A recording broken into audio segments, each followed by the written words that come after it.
Bharatiya Janata party రాష్ట్ర శాఖ ఆధ్వర్యంలో ఈరోజు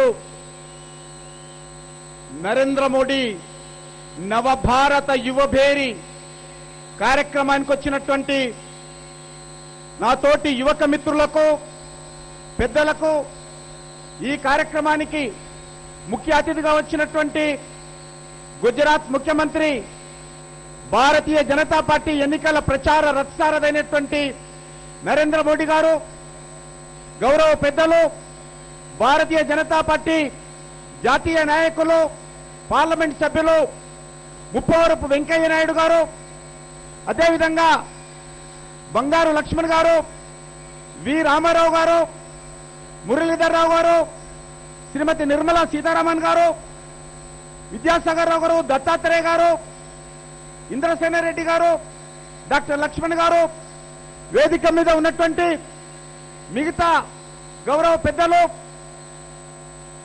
ఈరోజు భారతీయ జనతా పార్టీ జాతీయ స్థాయిలో 100 బహిరంగ సభలు నిర్వహించాలని రానున్న రోజుల్లో భారతదేశంలో ఒక నూతన భారతాన్ని నిర్మాణం చేయాలని, ఒక నవ భారత నిర్మాణం చేయాలని ఏదైతే లక్ష్యంగా పార్టీ ఎంచుకుందో ఆ యొక్క 100 సభలలో మొదటి సభ ఈ యొక్క హైదరాబాద్ నడిగడ్డన ఈ భాగ్యనగరంలో ఈ లాల్ బహదూర్ స్టేడియంలో నిర్వహించడానికి అవకాశం ఇచ్చినటువంటి భారతీయ జనతా పార్టీ జాతీయ కమిటీకి, అదేవిధంగా నరేంద్ర మోడీ గారికి రాష్ట్ర ప్రజానీకం తరఫున, రాష్ట్ర భారతీయ జనతా పార్టీ తరఫున నేను ముందుగా హృదయపూర్వకమైనటువంటి ధన్యవాదాలు తెలియజేసుకుంటున్నాను. ఈరోజు మనం చూస్తున్నాము, ఈరోజు ఆంధ్రప్రదేశ్లో ఎక్కడికెళ్ళినా ఒక ప్రభంజనము, ఎక్కడికెళ్ళినా ఒకటే చర్చ. ఏ ఊరికెళ్ళినా, ఏ వాడకెళ్ళినా, ఏ ఇంటికెళ్ళినా, ఏ ఆఫీస్కెళ్ళినా, ఏ పార్టీ ఆఫీసులో, అది కాంగ్రెస్ పార్టీ మీటింగ్ కావచ్చు, తెలుగుదేశం పార్టీ మీటింగ్ కావచ్చు, మరో పార్టీ మీటింగ్ కావచ్చు, ఏ మీటింగ్ అయినా కదే చర్చ ఎవరంటే, దేశ రాజకీయాలలో కేంద్ర బిందువు ఎవరంటే నరేంద్ర మోడీ గారు.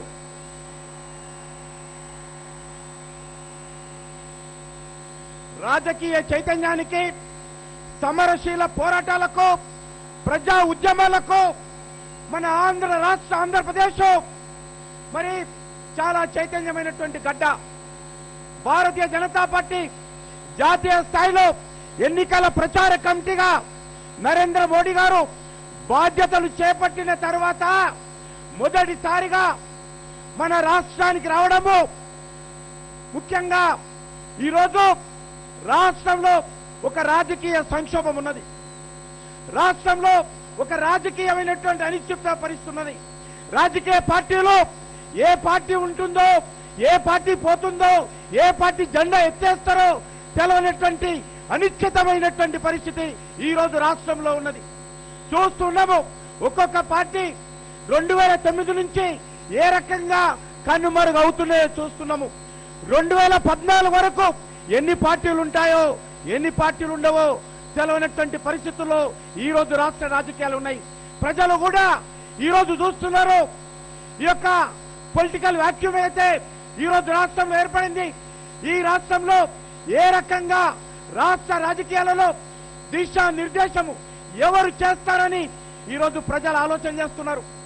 ఈ రోజు పూర్తిగా రాజకీయ పార్టీలు పచ్చి అవకాశవాదానికి, 2 నాలుకల ధోరణికి ఈ రోజు నిస్సిగ్గుగా వ్యవహారం చేస్తున్నటువంటి పరిస్థితి మనం చూస్తున్నాము. ముఖ్యంగా ఈ సభ పెట్టుకోవడానికి నిర్ణయించినప్పుడు చాలా మంది ముందుగా మేము చెప్పాము, ఈ సభ నిర్ణయం అయినప్పుడు ఉత్తరాఖండ్లో చాలా ప్రమాదకరమైనటువంటి పరిస్థితులు ఉండేను. దానికి ఇక్కడ నుంచి 5 రూపాయలు వచ్చినటువంటి ప్రజల నుంచి తీసుకొని ఉత్తరాఖండ్ బాధితులకు ఇవ్వాలని రాష్ట్ర పార్టీ నిర్ణయించినప్పుడు విపరీతంగా చర్చ జరిగింది. కానీ ఈరోజు భారతీయ జనతా పార్టీ తరఫున మేము గర్వపడుతున్నాము. ఈ యొక్క నవభారత యువభేరి ద్వారా ఈ రాష్ట్ర రాజకీయాలకు దేశ రాజకీయాలకు ఒక కొత్త నిర్వచనాన్ని భారతీయ జనతా పార్టీ ద్వారా మేము ఇచ్చాము.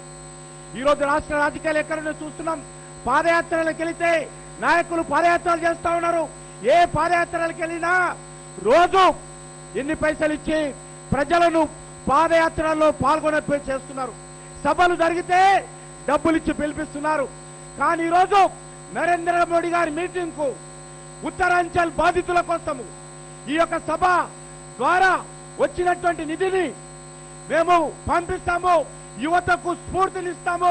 యువకుల్లో కూడా ఆ బాధితులు మన సోదరులు ఈరోజు లక్షలాది మంది చనిపోయారు, వాళ్ళని ఆదుకుందామని చెప్పి భారతీయ జనతా పార్టీ నిర్ణయం చేస్తే ఈరోజు మరి వేలాది మంది స్వచ్ఛందంగా ఈ యొక్క నిధి సమీకరణలో యువకులు తమ ప్యాకెట్ మనీని తమకున్నటువంటి ఖర్చును తగ్గించుకొని ఉత్తరాంచల్ బాధితుల కోసం నరేంద్ర మోడీ గారు ఇచ్చినటువంటి పిలుపుకు, భారతీయ జనతా పార్టీ ఇచ్చినటువంటి పిలుపుకు స్పందించి ఈరోజు సహకారం అందించినటువంటి విషయాన్ని నేను ఇక్కడ ఉన్నటువంటి వాళ్ళు, ఇక్కడ రానటువంటి స్టేడియం చుట్టుపక్కల ఉన్నటువంటి ఏ రోడ్డు చూసినా ఈరోజు జన ప్రవాహము, ఈరోజు ప్రభంజనంలా ఇక్కడ వచ్చినటువంటి వాళ్ళందరికీ కూడా నేను రాష్ట్ర శాఖ తరఫున శిరస్సు వంచి నమస్కరిస్తున్నాను.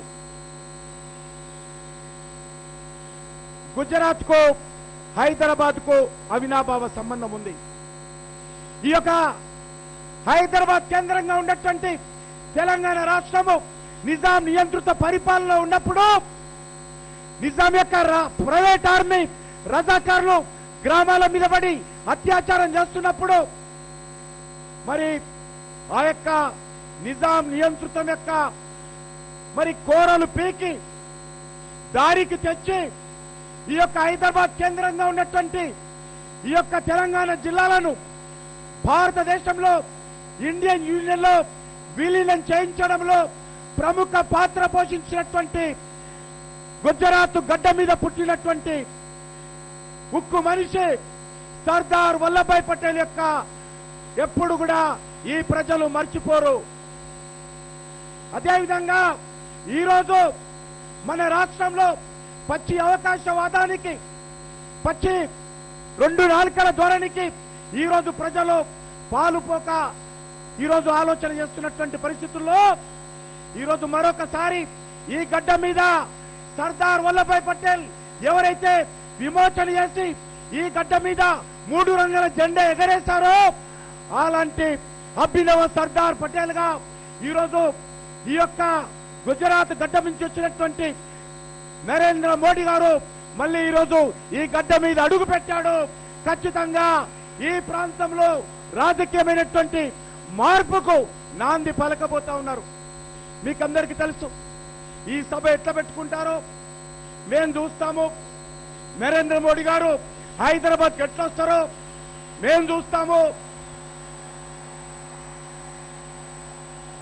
డాక్టర్ బాబాసాహెబ్ అంబేద్కర్ రూపొందించినటువంటి రాజ్యాంగం ప్రకారము భారతదేశంలో ఎవరు ఎక్కడైనా జీవించవచ్చు, ఎవరు ఎక్కడైనా ఉండవచ్చు, ఏ పార్టీ ప్రజాస్వామ్యబద్ధంగా ఎక్కడైనా సభలు పెట్టుకునవచ్చు. ఇది నిజాం యొక్క సొత్తు కాదు. ఈ యొక్క హైదరాబాదు భారతదేశం యొక్క సర్వసత్తాక దేశంలో ఈ హైదరాబాద్ లో ఉంది. ఈ హైదరాబాద్ లో భారతీయ జనతా పార్టీ ఉన్నది. భారతీయ జనతా పార్టీ ఉన్నన్ని రోజులు ఎవరి ఆటలు నడవవు. ఈ విషయాన్ని గుర్తు పెట్టుకోవాలి. ఈరోజు మీకందరికీ మనవేస్తా ఉన్నాను, రాష్ట్ర రాజకీయాలు పూర్తిగా కలుషితమైపోతా ఉన్నాయి. ఈరోజు పక్కనే ఉన్నటువంటి సెక్రటరియట్ లో ప్రభుత్వం లేదు. ముఖ్యమంత్రి గారు 15 రోజుల నుంచి సెక్రటరియట్ కు రావడం లేదు. ఇంటి నుంచే కార్యక్రమాలు. ఈరోజు రాష్ట్రంలో తెలంగాణ అంశం పైన లేకపోతే సీమాంధ్ర అంశం పైన కాంగ్రెస్ పార్టీ రెండు నాలుకల ధోరణి కాదు. కాంగ్రెస్ పార్టీకి ఎంతమంది నాయకులు ఉన్నారో అన్ని రకాల నాలుకలతో మాట్లాడుతున్నారు. తెలుగుదేశం పార్టీ రెండు నాలుకలు ఉంటే కాంగ్రెస్ పార్టీకి ఎన్ని నాలుకలు ఉన్నాయో తెలియనటువంటి పరిస్థితి. ఉత్తరాంధ్రకు సంబంధించిన నాయకుడు ఒక మాట మాట్లాడతాడు, సీమాంధ్ర కోనసీమ నాయకుడు ఒక మాట మాట్లాడతాడు. విజయవాడ నాయకుడు ఒక మాట మాట్లాడతాడు, రాయలసీమ నాయకుడు ఒక మాట మాట్లాడతాడు, ఆదిలాబాద్ నాయకుడు ఒక మాట మాట్లాడతాడు, వరంగల్ నాయకుడు ఒక మాట మాట్లాడతాడు, ఆదిలాబాద్ నాయకుడు ఒక మాట మాట్లాడతాడు.